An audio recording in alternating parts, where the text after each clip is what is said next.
Dalawa nga ang patay matapos bumagsak ang isang helicopter ng militar sa Cavite City. Mag-aalas 7 kanina nang bumagsak sa likuran ng public market ang training helicopter.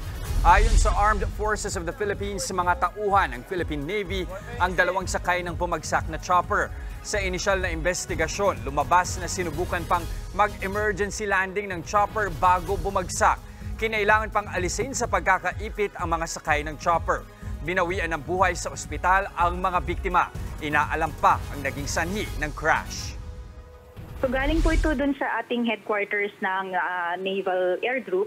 So ang mission nito is a training flight. Sa ngayon po ang ating Philippine Navy is making all the necessary coordinations and actions.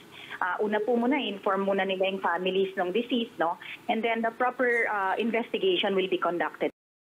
Mga kapatid, Jess De Los Santos po, huwag magpahuli sa mga umaaksyong balita at napapanahong issue sa bansa.